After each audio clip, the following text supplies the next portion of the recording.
paz do Senhor, meus amados irmãos. Meu nome é Edson, sou professor da Escola Bíblica Dominical, da nossa EBD local, da nossa igreja local. Quer dizer, eu sou um dos professores. A nossa igreja nós temos 3 professores, na qual eu sou um deles. Muito bem. Nesta oportunidade, nós vamos estar ministrando a aula de número 2 do nosso 4º trimestre de 2017. A nossa aula de número 2 tem como título A Salvação na Páscoa Judaica.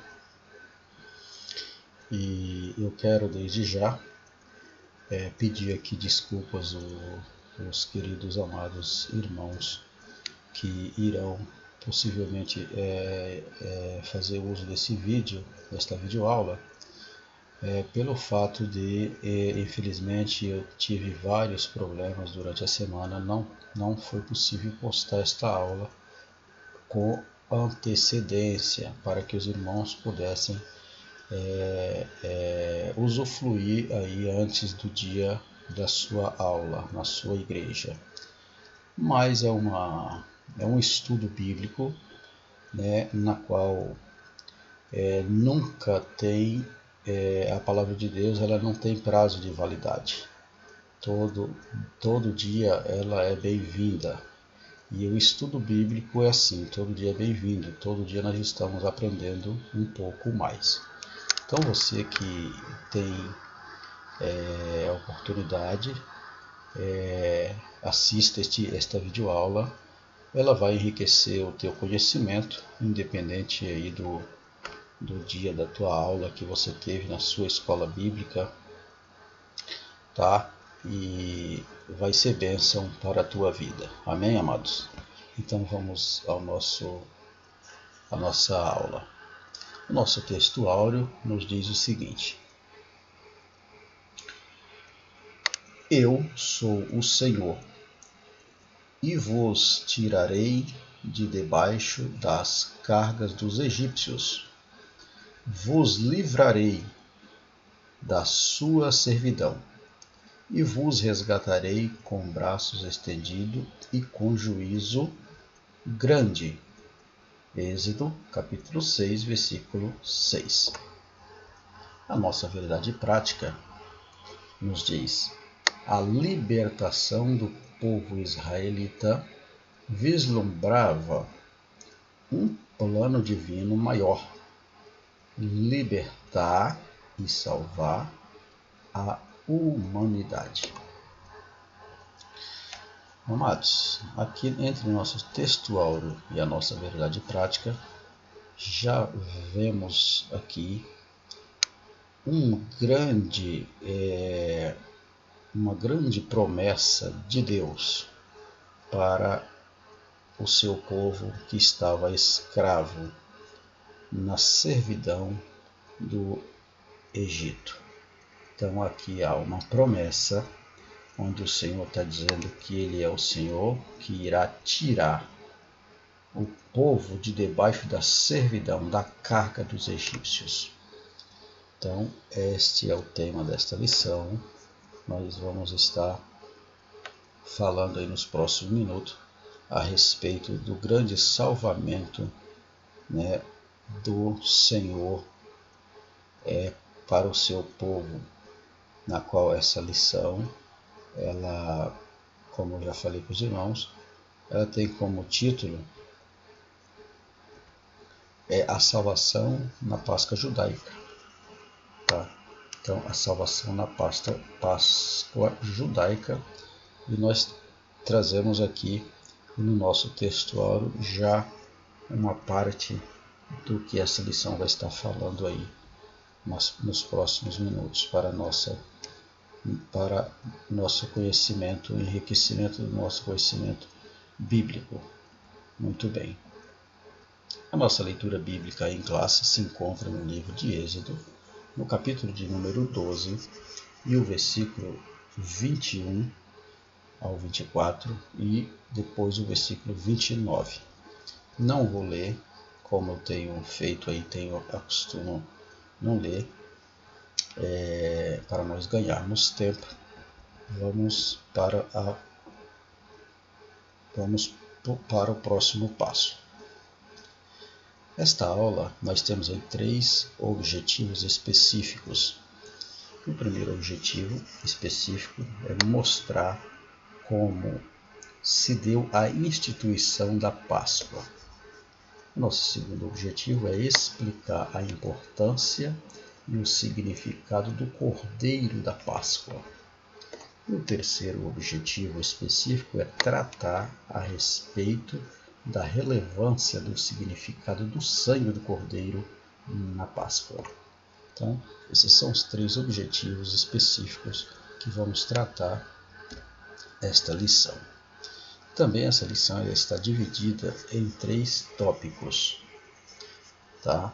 3 tópicos, na qual o primeiro tópico ela vai falar sobre a instituição da Páscoa. O segundo tópico ela vai falar sobre o Cordeiro da Páscoa. E o terceiro tópico, o sangue do Cordeiro.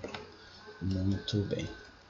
Nossa introdução nos diz o seguinte: na Páscoa, os israelitas lembravam o modo milagroso pelo qual Deus operou a salvação de seu povo, livrando-o da opressão, do sofrimento, da angústia e da servidão promovida pelos egípcios.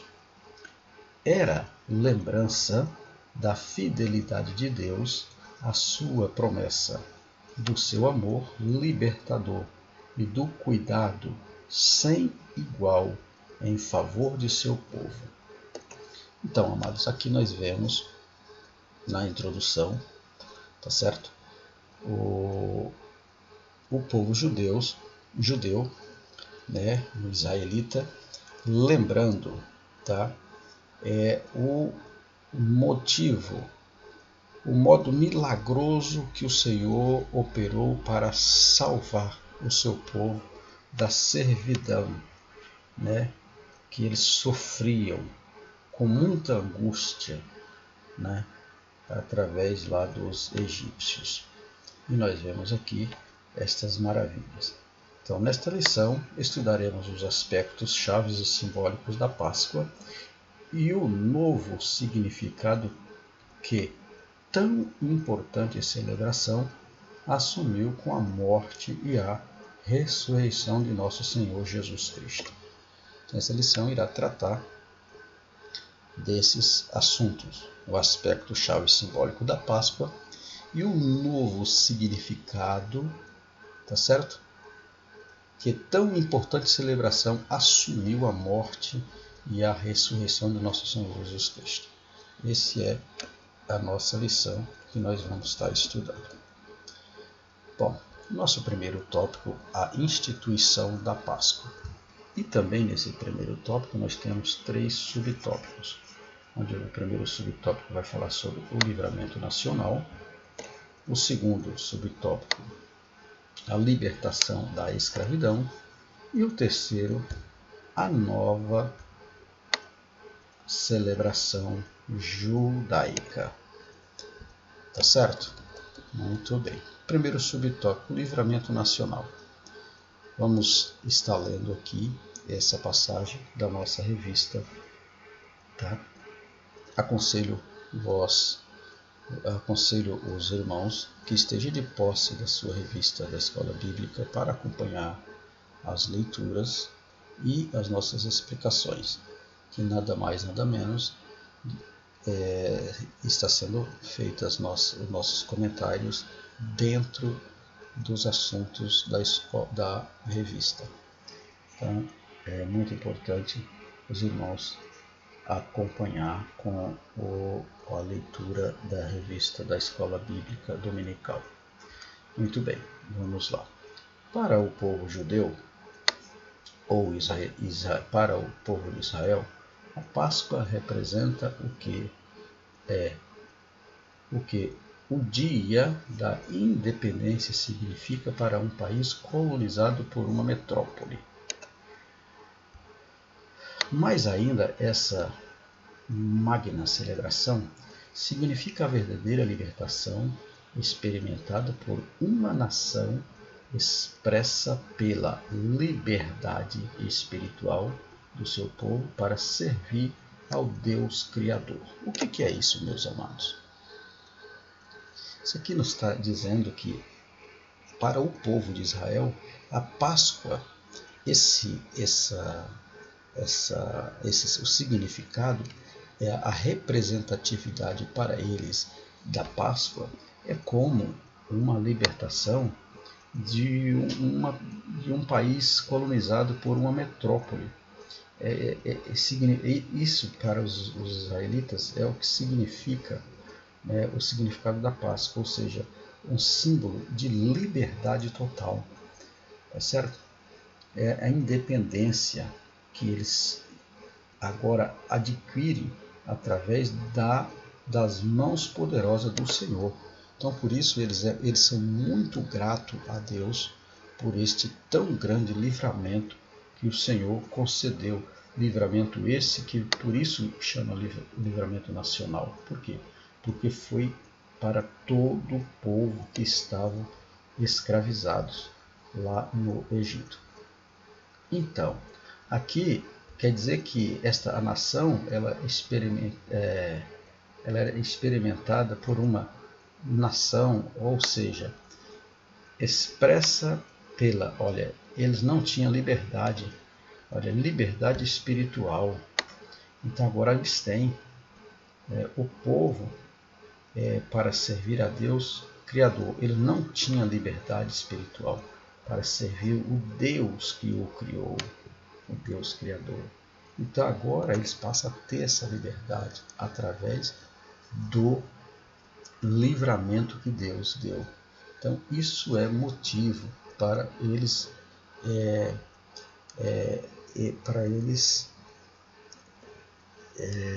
como que posso dizer, está maravilhado.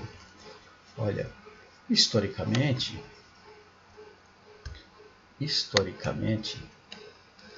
foi o último juízo sobre o Egito e a provisão do sacrifício pascal que possibilitava o livramento da escravidão e a peregrinação do povo judeu rumo à terra prometida. Certo? Então isso aqui é uma coisa maravilhosa que Deus fez para com o seu povo. Olha, Deus fez promessa de livrar o seu povo com mãos fortes. Êxodo, no capítulo 6, do primeiro versículo ao número 6, nós vemos aí Deus fazendo promessas, amados, promessa de livrar o seu povo. Tá? E disse o Senhor a Moisés: agora verás o que hei de fazer a Faraó, pois por uma poderosa mão ao deixará ir, sim, por uma poderosa mão os lançará da sua terra. Então Deus aqui está prevendo o livramento que ele iria conceder ao seu povo. E lá no versículo 6 é um assunto do nosso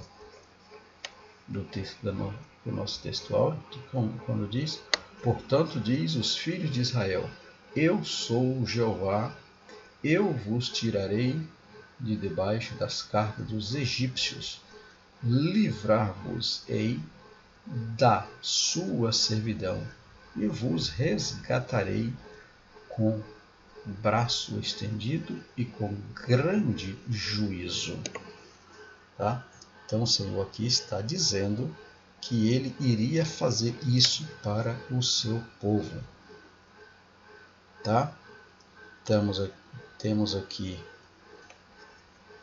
os israelitas eram literalmente escravos no Egito. Então, amados, aqui temos duas fotos. Não ficaram muito boas as fotos, tá certo? Mas dá pra gente estar discernindo aí. Então, eles eram literalmente escravos. Um povo que sofrido, um povo que ficava à mercê da escravidão. Olha, cargas, capataz aqui de olho, né, em em pose de delegado, delegado aos seus subordinados, tá certo? E aqui muitos deles até tomavam surra mesmo, eram espancados nos seus trabalhos para dar conta dos seus trabalhos. Então eles eram literalmente escravos. Tem aqui uma foto da saída dos israelitas, mas depois nós voltamos para comentar essas fotos, tá certo? Muito bem. Então agora vamos para o nosso segundo subtópico, onde vai falar sobre a libertação da escravidão. Depois que a gente comentar sobre a libertação, a gente volta para explicar essas duas fotos aqui. Olha, os israelitas habitaram por aproximadamente 430 anos no Egito. A maior parte desse tempo, eles experimentaram a dominação, a escravidão e a humilhação. Ser escravo no Antigo Oriente era estar sob a dependência política, econômica e social da outra nação. Então, isso aqui, amados, é exatamente isso aqui, ó. O que está falando no texto que nós lemos é isso aqui, ó. O tempo que os israelitas habitaram no Egito foram de 430 anos, ou aproximadamente 430 anos. Uns dizem 400, outros 430, mas aí depende muito de quando começa a fazer essa leitura. Uns começam lá em José, quando José é levado para o Egito, e outros falam de Abraão. E por isso que tem essa divergência aí entre 400 e 430 anos. Mas isso para nós não interessa neste momento. O que importa é nós estarmos comentando sobre a libertação, a salvação do povo de Israel e o que a Páscoa representa para este povo. Muito bem, então é isso aqui, ó.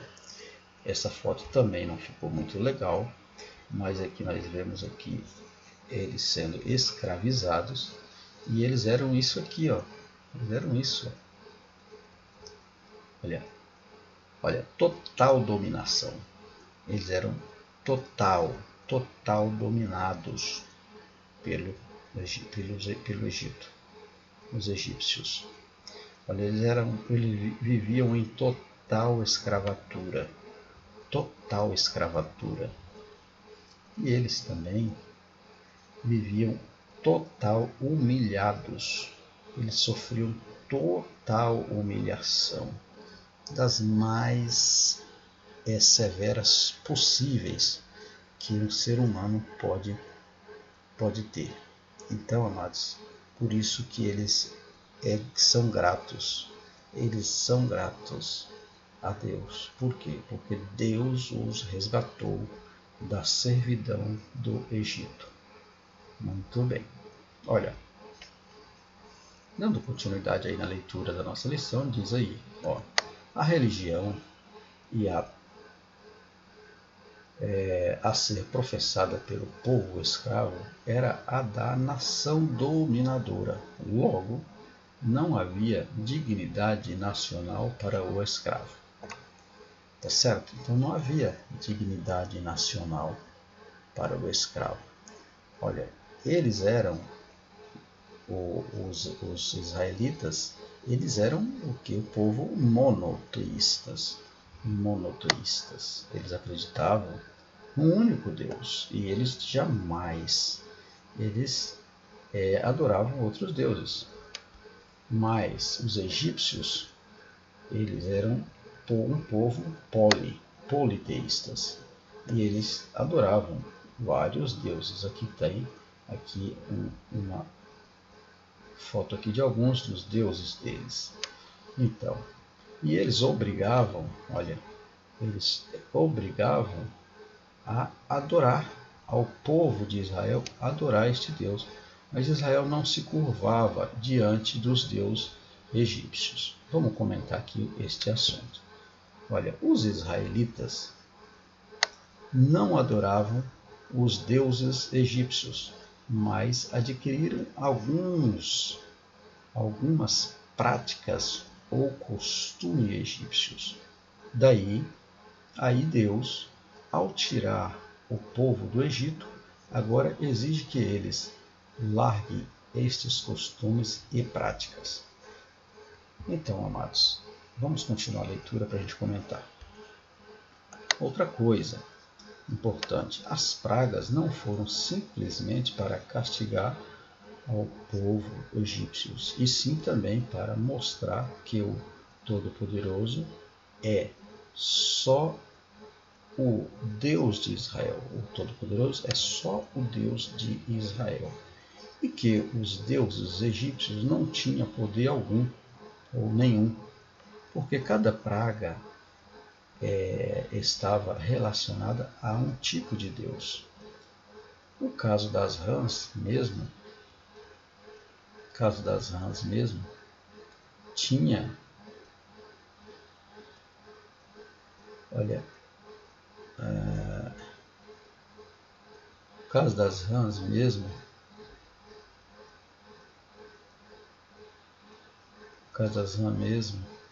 olha,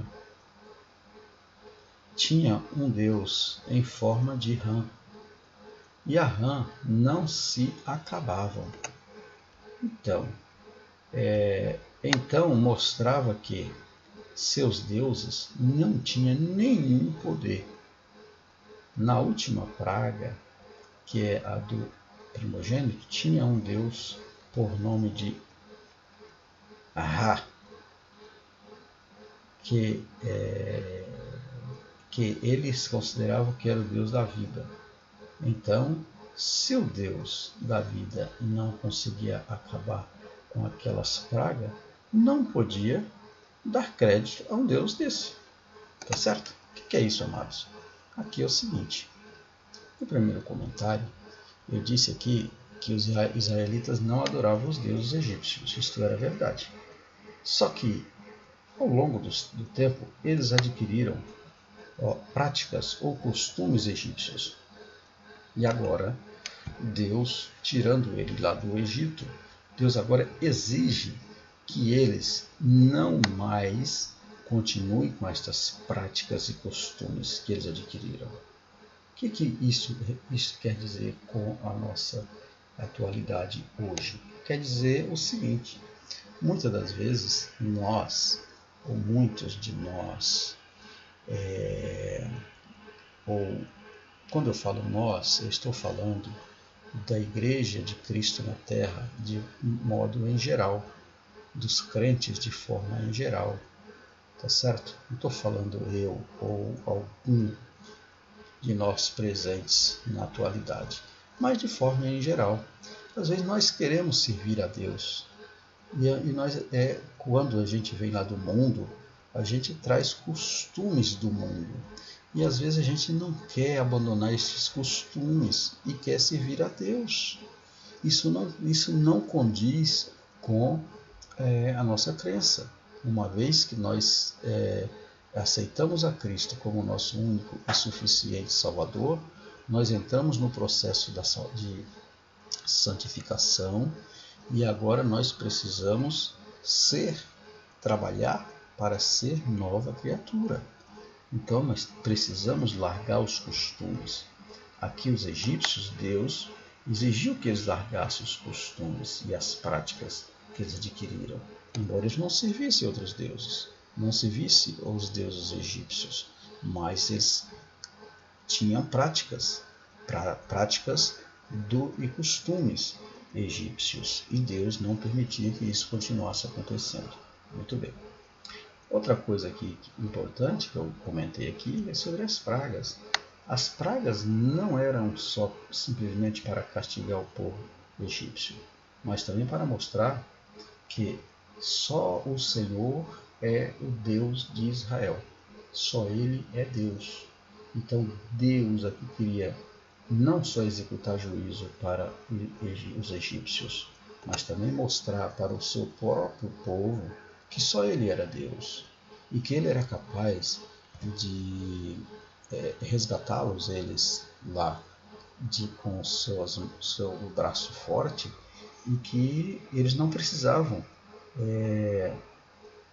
exercer mais nenhum tipo de práticas ou costumes, porque agora o Deus de Israel é que estava com eles, tá certo? Lá no Egito, Deus também aqui quer mostrar para os egípcios, através do juízo, através das pragas que ele lança sobre o povo, que cada praga ela tinha um formato de um Deus, ou de algo que eles consideravam como Deus. No caso das rãs, existia um Deus em formato de rã, e Deus agora cria esta praga em formato de rã sobre as rãs, e para mostrar que as rãs não se acabavam. E Faraó, quando percebia que a coisa estava apertando, ele clamava a Moisés e chamava para que Moisés orasse ao Deus na qual Moisés cria, para que aquela praga fosse minimizada. Assim era feito, mas mesmo assim Faraó insistia e não se curvava, mas ele sempre recorria a Moisés para que Moisés pedisse ao Deus de Israel para que minimizasse aquela praga. O Deus Ra, aqui que era o Deus da vida, então, ele não era da vida coisa nenhuma, porque se ele fosse da vida, ele não deixava morrer os primogênitos, ele dava um jeito, os primogênitos não morriam. Então Deus aqui, executando juízos sobre Israel, sobre o Egito, Deus está dizendo que este Deus não é Deus coisíssima nenhuma, porque se fosse, não deixava que aquelas pragas continuassem matando os primogênitos. Então, como pode dar crédito a um Deus desse? Muito bem. Aqui no rodapé eu comentei aqui, amados, olha, embora eles não adorassem outros deuses, mas se comportavam com práticas pagãs. Então, embora eles não adorassem os deuses egípcios, mas eles comportavam com práticas pagãs. Foi o que eu comentei no início aqui desse comentário.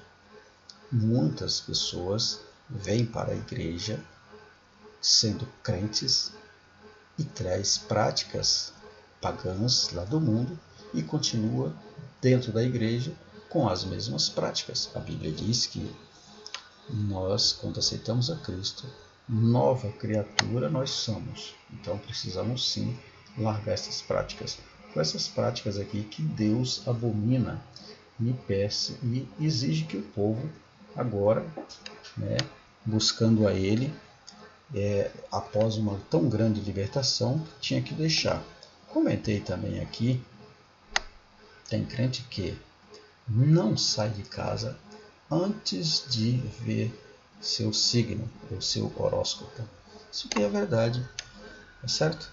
Práticas pagãs, práticas egípcias, práticas do mundo, astrologias. Os egípcios, os israelitas, eles praticavam a astrologia, tá certo? Então, errado, não pode. Isso aqui, jamais um crente pode praticar estas práticas, mas infelizmente existe, amados. Estou falando de uma coisa que eu conheço pessoas nessas condições sendo crente. Então, isso aqui são práticas erradas. A Bíblia diz que nós não podemos cochear em dois pensamentos. Se o Deus é o Deus de Israel, sirva-o. Se o Deus é o Deus Baal, sirva-o. Mas não podemos cochear em dois pensamentos. O Senhor, aqui através do profeta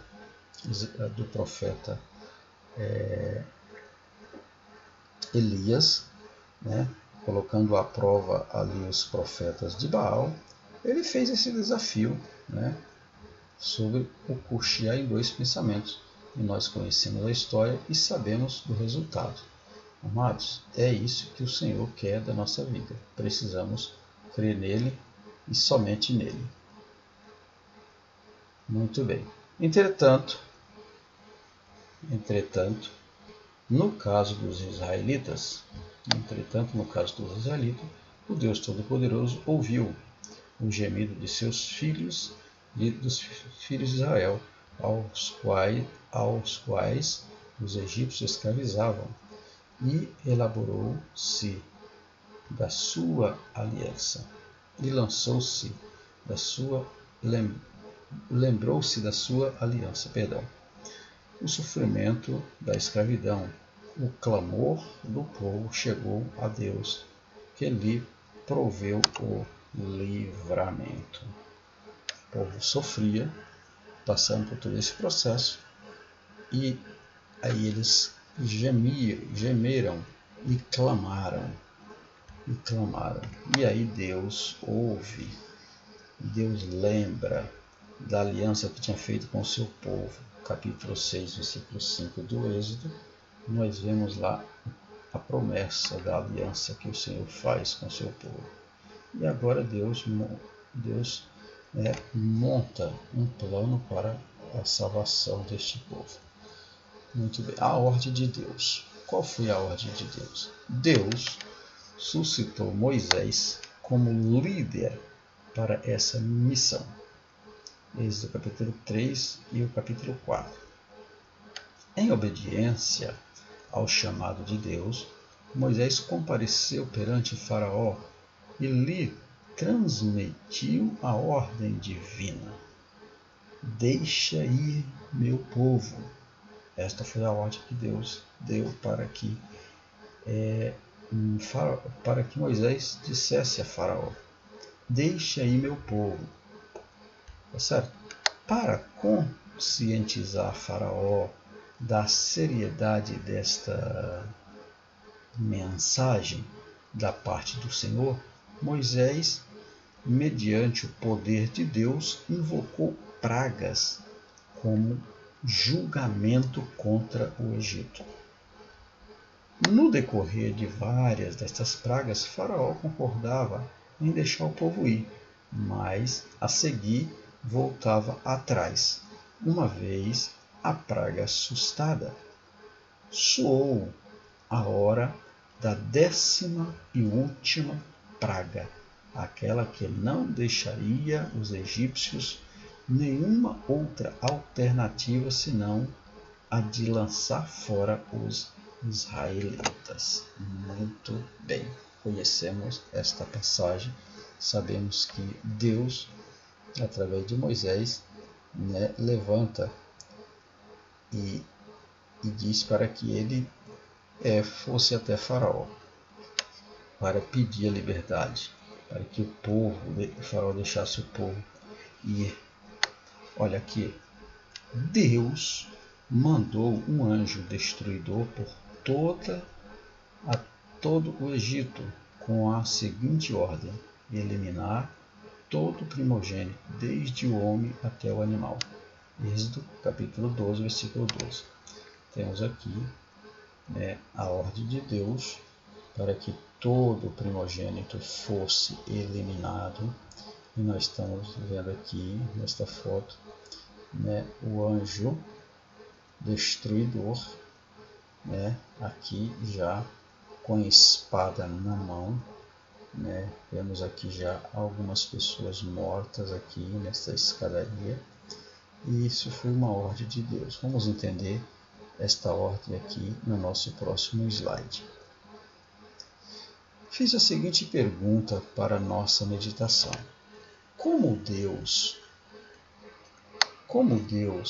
fez para livrar os primogênitos de seu povo, se eles também moravam no Egito? Foi uma pergunta que eu fiz. Qual foi a estratégia que Deus usou? Conhecemos essa estratégia também. A estratégia foi o seguinte: olha aqui que maravilha. A obediência a esta ordem traria a proteção divina a cada família dos hebreus com seus respectivos primogênitos. Ou seja, a obediência. A obediência é o quê? A obediência à ordem de Deus é que ia dar proteção. E nós vamos pular essa imagem aqui. Vamos estar indo para frente, depois nós voltamos aqui para comentar esta imagem. Nosso terceiro subtópico nos diz sobre a nova celebração judaica. A Páscoa, olha, Páscoa passou a ser a nova festa religiosa dos israelitas, pois essa celebração foi instituída por Deus mediante o legislador Moisés, nós já comentamos.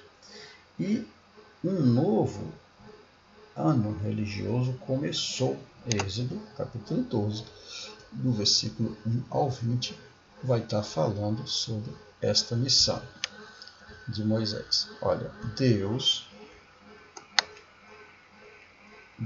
o escolheu para tal missão. Quem? Moisés. Aqui Moisés, né? Aqui com a missão de conduzir o povo. Que nesta oportunidade nós vemos aqui a travessia do Mar Vermelho. Nós vemos aqui, nós conhecemos essa história e sabemos como foi esta passagem que Moisés conduziu. Muito bem. Olha, os israelitas passaram 7 dias comendo pães asmos, sem fermento, o matzah, isso é, fatias de pães asmos. Está aqui o matzah, né? O matzah, que é essas fatias de pães asmos. E nós vemos aqui tudo isso para trazer à memória a grande fuga do Egito, que fora tão rápido, a ponto de não haver tempo para deixar o povo, para deixar o pão caseiro crescer, ou seja, tinha que ser preparado e comido rápido, não tinha tempo para fazer um pão mais sofisticado. Por quê? Porque era uma ordem de Deus que o povo precisava ir naquela situação, naquele momento. Pois esse pão deveria ser comido antes da massa levedar. Êxodo capítulo 12, versículo 39 e o versículo 40 está falando dessa situação. Naquela noite, os israelitas deveriam estar vestidos e preparados para viajar.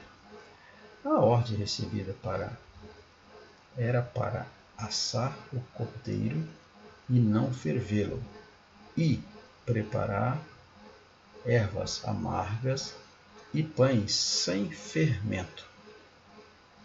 Ao anoitecer, portanto, estaria prontos para a refeição ordenada e para partir apressadamente, momento em que os egípcios iam se aproximar e rogar que deixasse o país. Então, este era o momento que eles precisavam estar preparados para partir naquela hora que fosse dado a ordem de Deus. Por isso que eles precisavam comer rápido. Olha, o cordeiro da Páscoa. O cordeiro para a Páscoa e suas características. Este é o cordeiro da Páscoa e suas características. Qual era? Cada família tinha de tomar um cordeiro macho de 1 ano de idade, sem defeito, e sacrificar ao entardecer, no dia 14 do mês de Habib, ou seja, entre março e abril. no nosso calendário.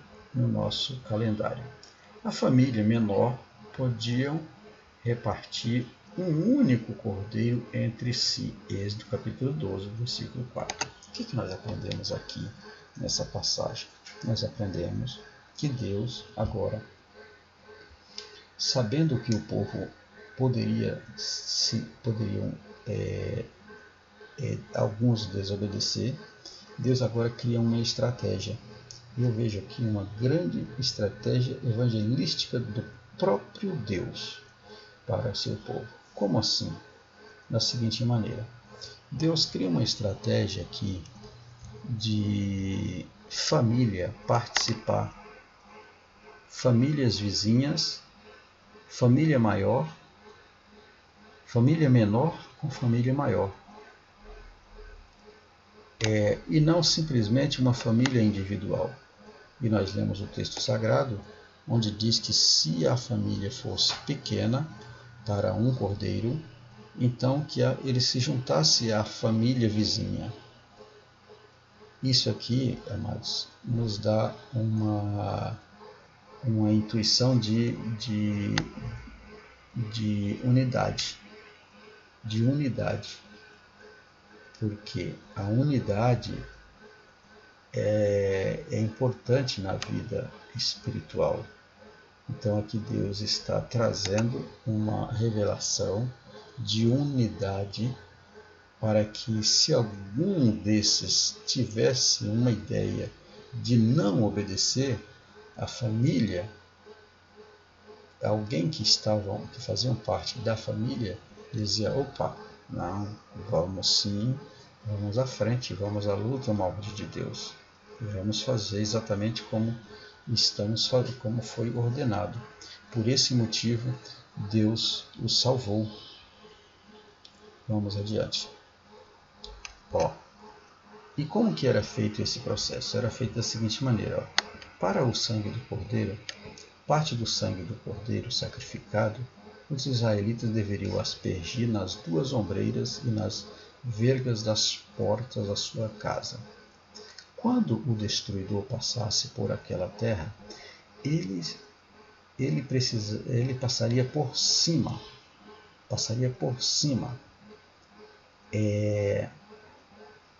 Daquela casa que tivesse o sangue aspergido sobre elas. Daí o termo Páscoa, do hebraico Pesach, que significa pular além da marca, ou passar por cima, ou pular, simplesmente pular. E aqui eu gostaria de dar uma paradinha aqui nesse ponto e voltar na nossa figurinha que nós deixamos para trás aqui.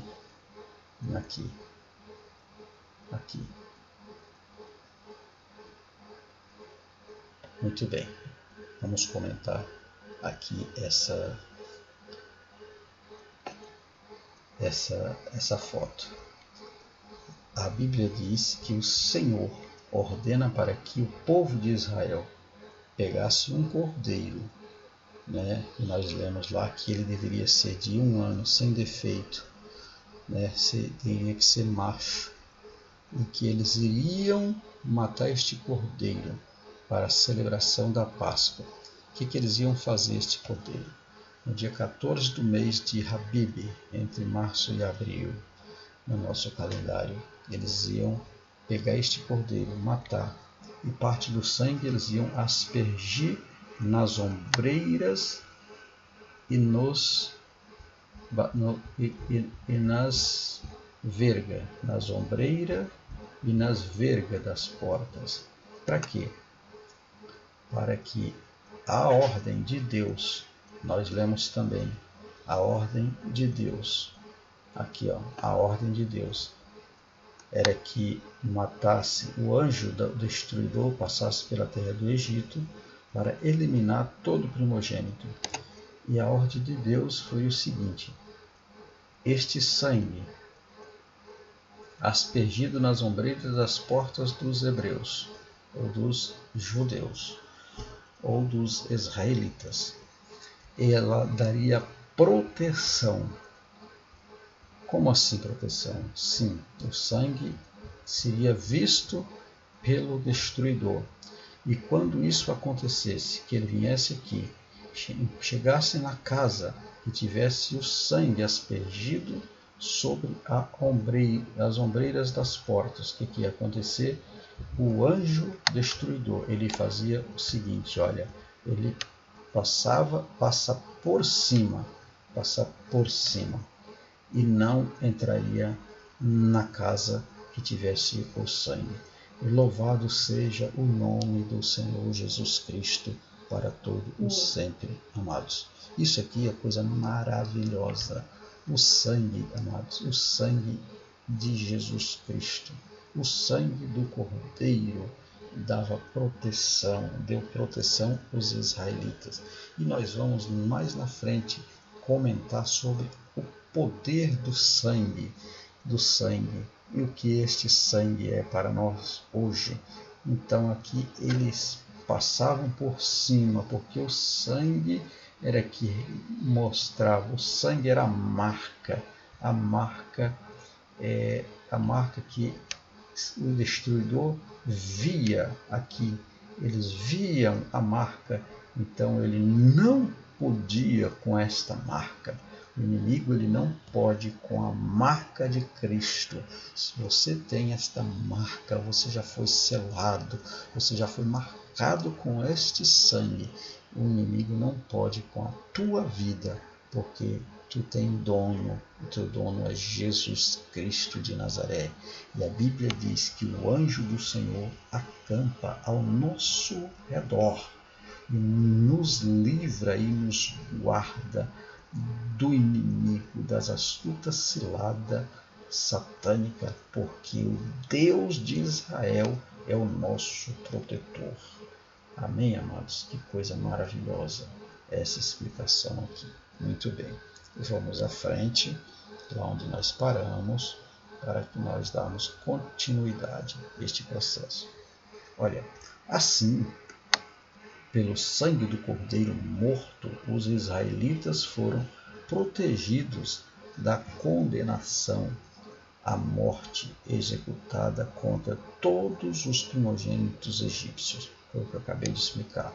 Deus ordenou o sinal do sangue, não porque ele não tivesse outra maneira de distinguir os israelitas dos egípcios, mas porque queria ensinar ao seu povo, a importância da obediência e da redenção pelo sangue, preparando-o para o advento do Cordeiro de Deus, que séculos mais tarde tiraria o pecado do mundo. João capítulo 1, versículo 29. Então, aqui Deus está, através desta ordenança, dessa obediência, mostrando ao povo a importância da obediência. E o povo obedeceu. Porque essa obediência, ele está dizendo que mais tarde o Redentor, ele que viria uma vez, não com sangue de cordeiro, mas o seu próprio sangue, que representaria o Cordeiro de Deus que tira o pecado do mundo, agora de uma vez por todas, nos dando oportunidade de salvação através da marca do seu sangue. Coisa fantástica isso aqui. Amém, amados? Já podemos pular aqui para o nosso tópico de número 2, onde vai falar sobre o Cordeiro da Páscoa.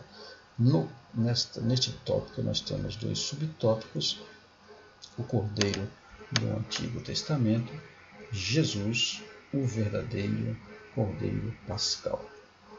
Vamos aqui. Primeiro subtópico: Cordeiro no Antigo Testamento. Olha, no Antigo Testamento,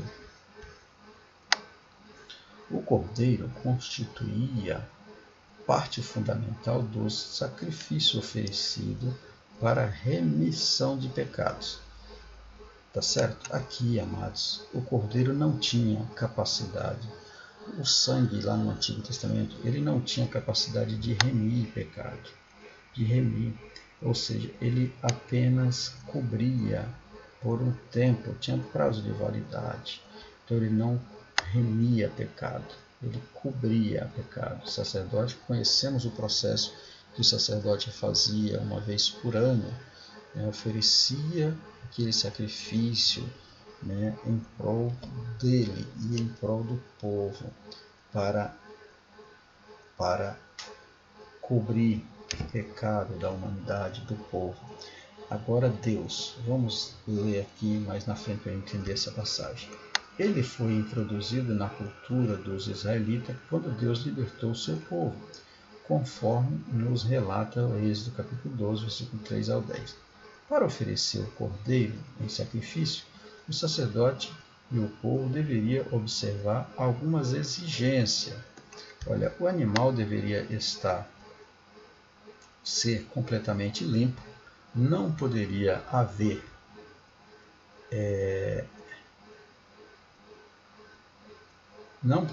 manchas, nem outros defeitos, nem ser imaculado e plenamente saudável.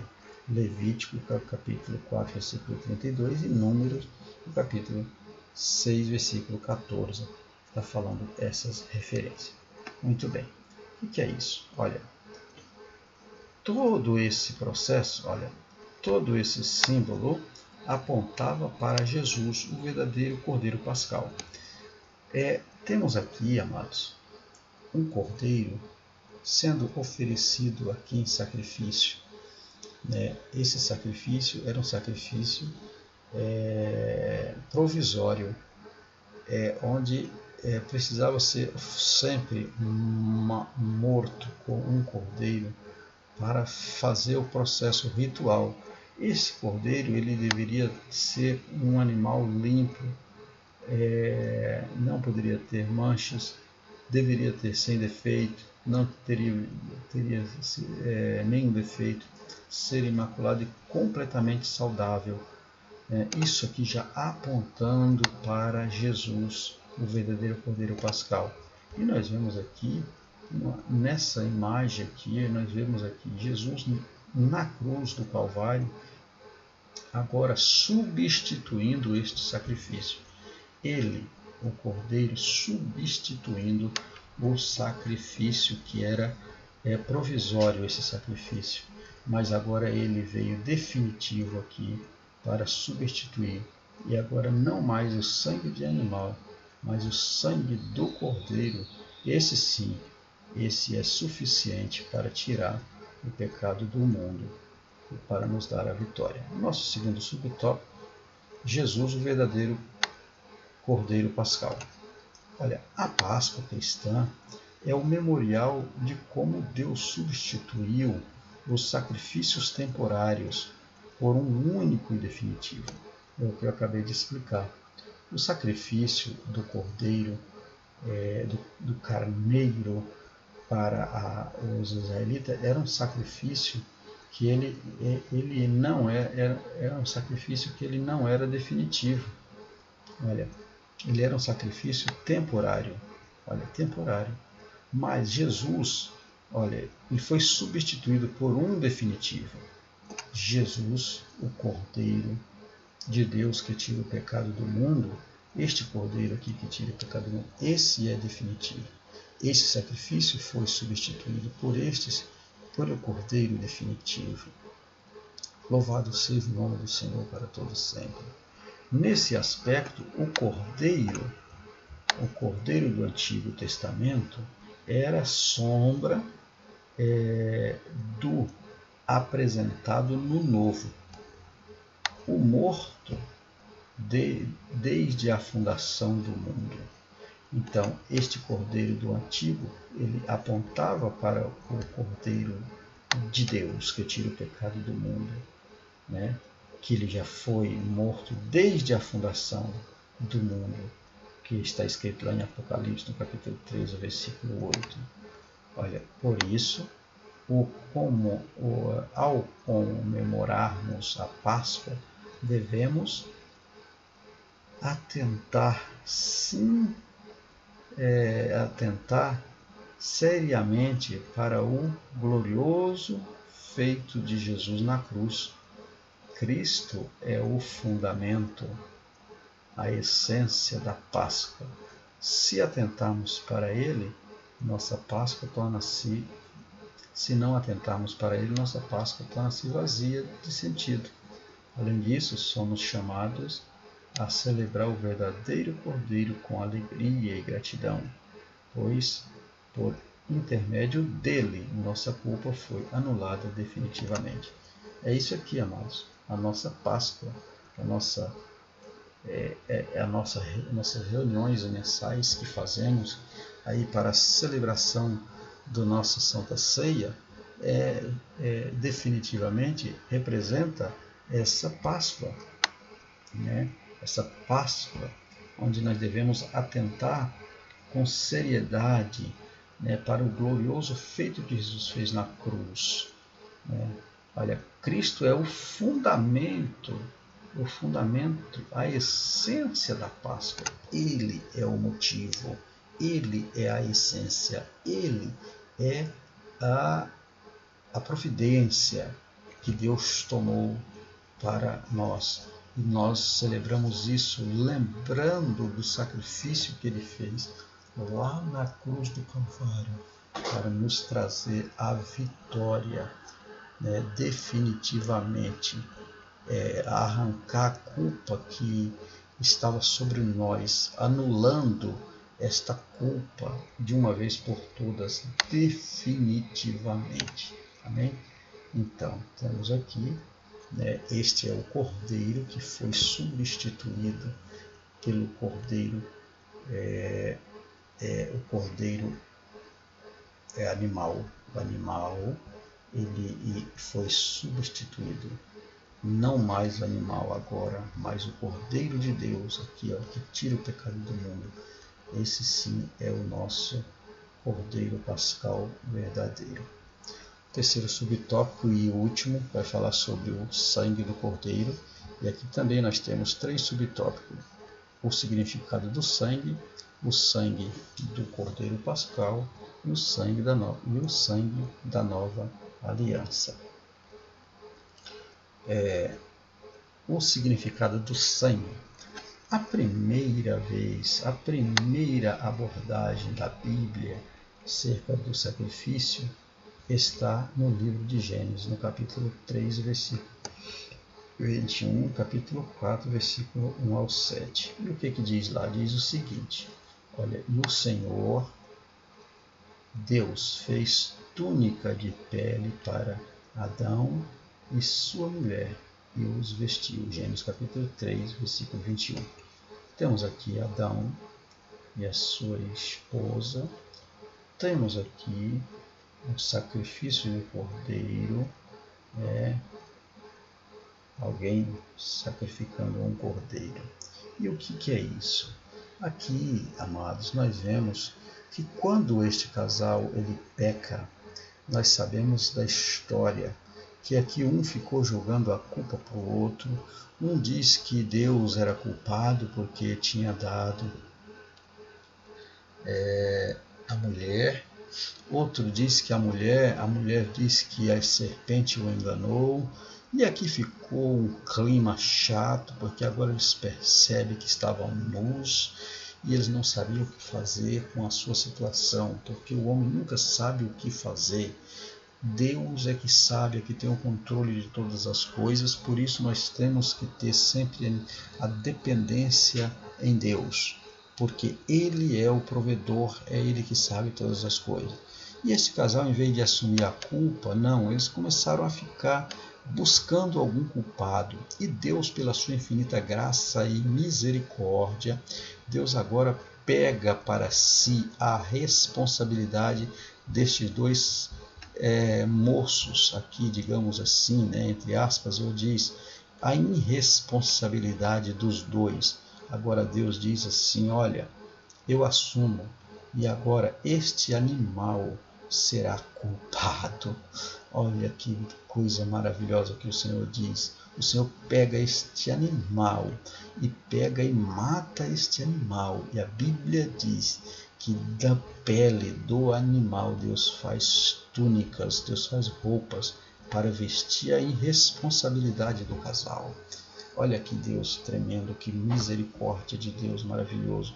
Deus agora pega a culpa e joga a culpa da nudez, da irresponsabilidade destes dois moços, deste casal. Deus coloca no animal. Como assim no animal, irmão Edson? Coloca no animal porque Deus agora pega o animal, é obrigado a matar um animal para dar pele e fazer vestes para este casal. Então agora Deus cobre a nudez do casal com a pele de animal. E aqui Deus os expulsa, nós conhecemos a história. Deus expulsa o casal por causa da desobediência, por causa da irresponsabilidade. E agora Deus dá sentença para este casal. A partir deste momento, este casal precisa ter diretrizes para continuar na terra. Conhecemos a história, não vamos prosseguir muito porque não é o assunto da lição, mas nós conhecemos a situação. Muito bem. O sacrifício de animal era uma forma de lidar com os problemas do pecado. Quando este destruiu a paz entre Deus destruía a paz entre Deus e a humanidade, o sacrifício era oferecido para expiação dos pecados do transgressor, em que este era perdoado e, mediante esta expiação, tinha a sua relação com Deus restaurada. Então, o que é isso aqui? Está dizendo que o sacrifício de animal era um método, uma maneira que Deus, permitido por Deus, para que o pecado fosse expiado, para que o pecado fosse apresentado, e Deus assim o concedia, que o transgressor voltasse a ter um relacionamento com Deus, restabelecia. Só que agora Deus cria a situação para que não mais sangue de animal fizesse esse processo. Olha, o maior símbolo e principal elemento deste ritual era o sangue do animal sacrificado.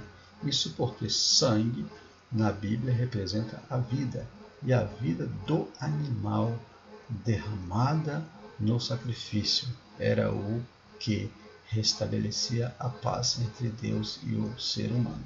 Então, esse aqui era o processo que era feito no Antigo Testamento através do sangue de animal, sim, oferecido, um animal inocente, né? Agora assumiria a culpa, e assim era oferecido a Deus, e Deus concedia que aquele relacionamento fosse restabelecido. Tá? Agora olha essa situação agora no segundo,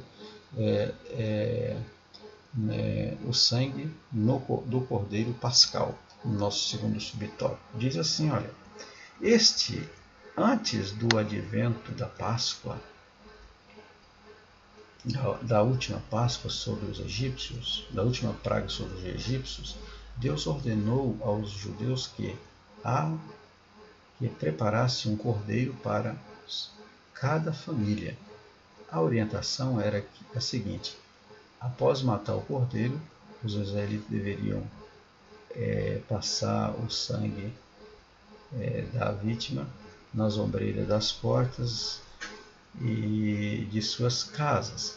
Isso serviria de sinal para que, quando o Senhor passasse e ferisse os primogênitos do Egito, conservasse a vida dos israelitas intacta.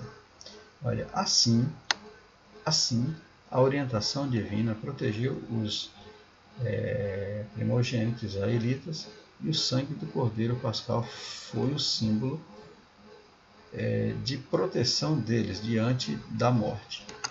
Muito bem.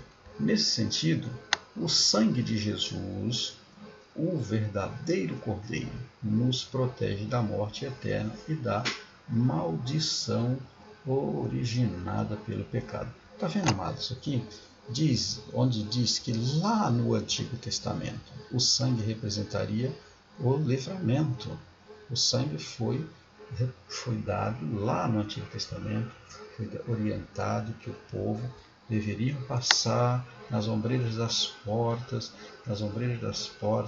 para que quando o anjo do mal viesse, ele passava daquela casa, ele não entraria naquela casa. Então, pelo sangue, o povo lá no Egito tinha sido salvo. Aqui diz que neste sentido, olha, o sangue de Jesus, o verdadeiro Cordeiro, nos protege da morte eterna, da maldição originada pelo pecado. Então, uma vez nós aceitando a Cristo, pelo sangue que ele derramou na cruz do Calvário, temos agora o nosso relacionamento restabelecido com Deus através desta aliança do sangue de Cristo. Olha aqui, novamente aquela imagem, e agora uma pergunta um pouco diferente. Os primogênitos dos israelitas não morreram porque o sangue dava proteção. Isso mesmo, não morreram porque eles obedeceram. Aqui, a obediência que nós comentamos lá, eles agora, quando o anjo veio, o anjo do mal veio aqui para no Egito, em todas as casas, a Bíblia diz que os egípcios tinham colocado, os hebreus tinham colocado sangue nas ombreiras das portas, na qual nós lemos. E aí o que acontece? Quando o anjo do mal vinha aqui, ele via o sangue, ele passava por cima. Ele passava por cima. Por que por cima? Porque o sangue aqui dava a proteção. Tá certo?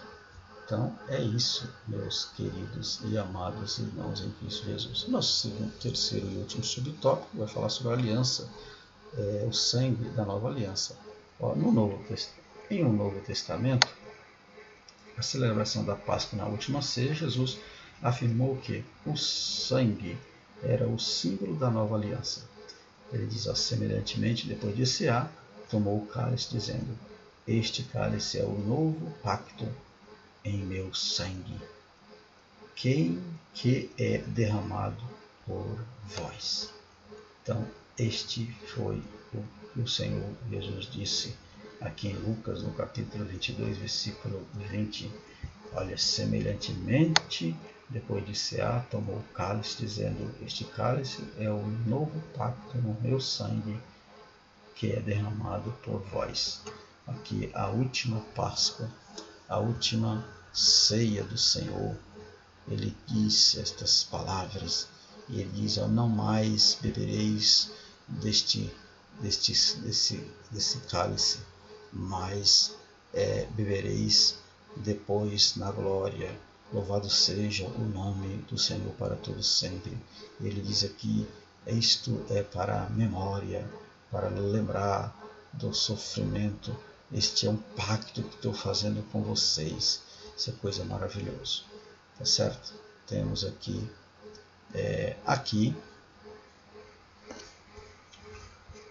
este comentário que fiz. Aqui Cristo é o próprio Cordeiro e sacerdote ao mesmo tempo, como símbolo de uma nova aliança. E a partir daquele momento, aquele pão sem fermento e aquele cálice passaria a ser o seu próprio corpo e sangue, que nos redime diante dele. Louvado seja o nome do Senhor para todos sempre.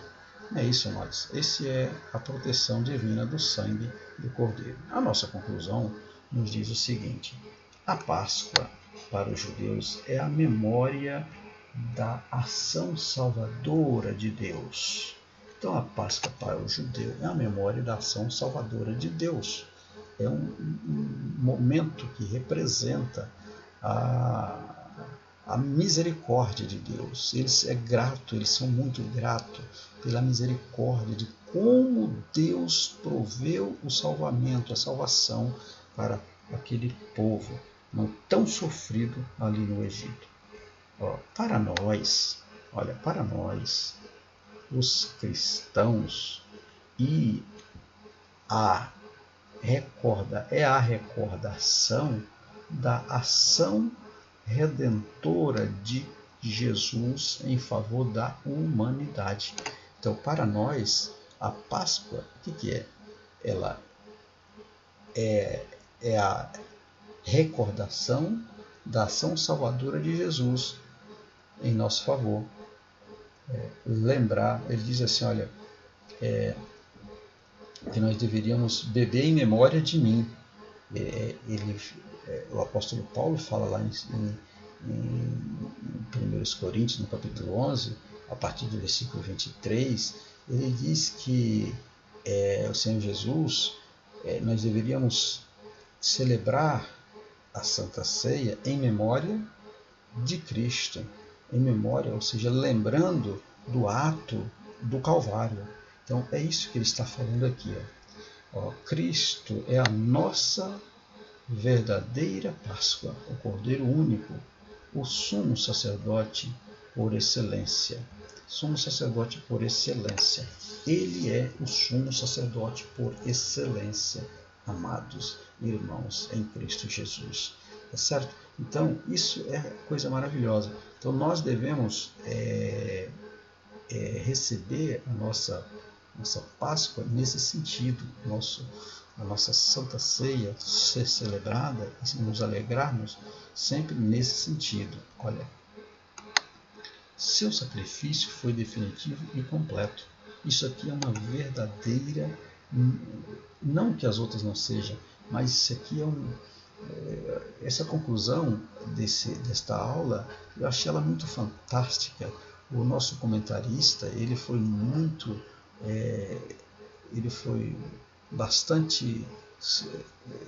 teve bastante sucesso, digamos assim, em fazer este comentário, porque olha que coisa maravilhosa, seu sacrifício foi definitivo e completo. Isso é verdade, o sacrifício de Cristo foi definitivo e completo.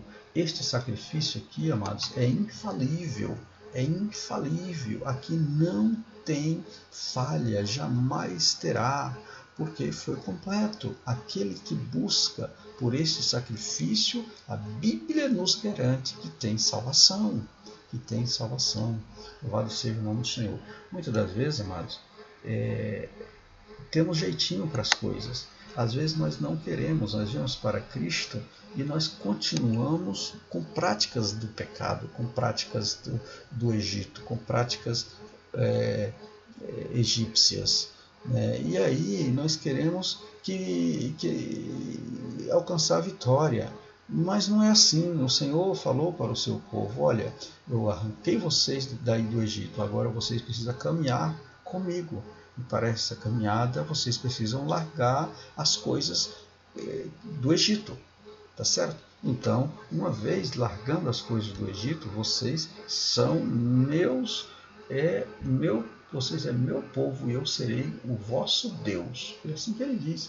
E aqui, aqui também, o Senhor Jesus, na cruz do Calvário, o sacrifício que ele fez lá foi completo, foi definitivo e é completo para aquele que crê.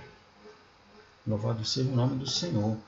Este sacrifício, ele não tem falha, é infalível e completo para a vida do crente. Louvado seja o nome do Senhor. Por isso, ao lermos sobre a Páscoa, devemos celebrar a nova aliança manifestada em Cristo Jesus.